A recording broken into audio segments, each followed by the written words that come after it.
Bonjour. Je suis Dexter. Afin de booster ma capacité de divertissement et de vous présenter mes nouveaux graphismes, l'équipe du Pokédex a réfléchi à un programme à la fois amusant et intéressant et a décidé de vous présenter une dizaine d'anecdotes sur Pokémon. Ces anecdotes sont pour la plupart méconnues et porteront autant sur l'anime que sur les jeux ou l'univers en général. Allez, c'est parti avec une première anecdote sur Mini Draco. Les apparences sont parfois trompeuses. À cause de son nom notamment, on a tendance à imaginer Mini Draco comme étant un petit Pokémon.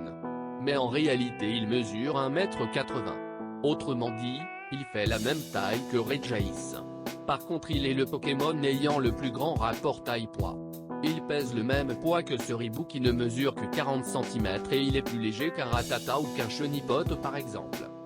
Tout le monde sait que le nom japonais de Sacha est Satoshi, faisant directement référence au créateur de la série, Satoshi Tajiri. Quant à son nom de famille, Ketcheum, il vient en réalité de la devise Coach 'em all, qui veut dire attraper les tous en anglais. Le début du premier épisode de l'anime présente un combat entre un Nidorino et un Ectoplasma. Il s'agit là d'un hommage à la cinématique de début des jeux Pokémon rouge et bleu. On peut d'ailleurs entendre le son de démarrage de la Game Boy ainsi que la musique 8 bits de l'intro du jeu.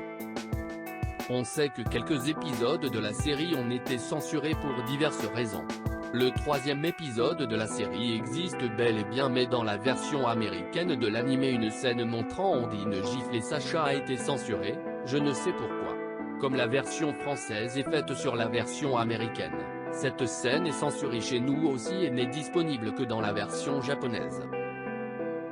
Sur la carte de la région de Sinnoh, les trois lacs, qui sont le lac Vérité, le lac Savoir et le lac Courage, forment un triangle avec en son centre les colonnes Lance situées au mont Couronné. Ce triangle apparaît aussi dans les mythes de Sinnoh représentant les trois esprits encerclant Dialga et Palkia. L'île de Niue se situe dans l'océan Pacifique, à 2400 km de la Nouvelle-Zélande.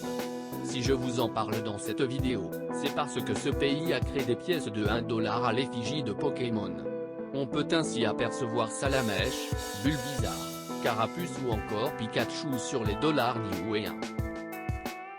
Dans la deuxième génération de jeux, les Pokémon chromatiques sont déterminés par les IV, ce qui signifie valeur individuelle en anglais. C'est également ce système qui détermine la forme des Sarbis. Dans cette version, un Sarbi chromatique ne peut donc avoir que la forme d'un I ou d'un V. En arène, le type le plus représenté est le type Eau. Il y a en tout 6 champions de ce type, à savoir Ondine, Marc, Juan, Lovis, Noah et Amana. Le seul type à n'avoir jamais été représenté en arène jusqu'à maintenant c'est le type Ténèbres. Dans la troisième génération, Lévi et Tassia sont les champions de l'arène Psy-Dalgacia. Leurs noms sont en fait dérivés du mot lévitation.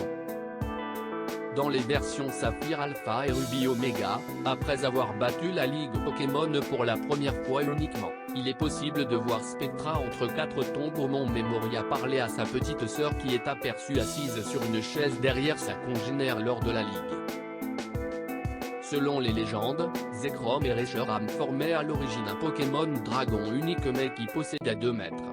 Suite à une dispute entre ces 2 maîtres, le Pokémon dragon se scinda en 2 entités distinctes, Reshiram le dragon blanc en quête de réalité et Zekrom le dragon noir en quête d'idéal. Voilà, cette vidéo est maintenant terminée, en espérant qu'elle vous ait plu. N'hésitez pas à partager vos anecdotes dans la section commentaires. Si cette vidéo vous a plu, vous pouvez laisser un pouce bleu afin de participer à l'amélioration de mes programmes. Vous pouvez aussi vous abonner à la chaîne et partager cette vidéo à vos amis. L'équipe du Pokédex vous souhaite une agréable journée. Au plaisir de vous revoir.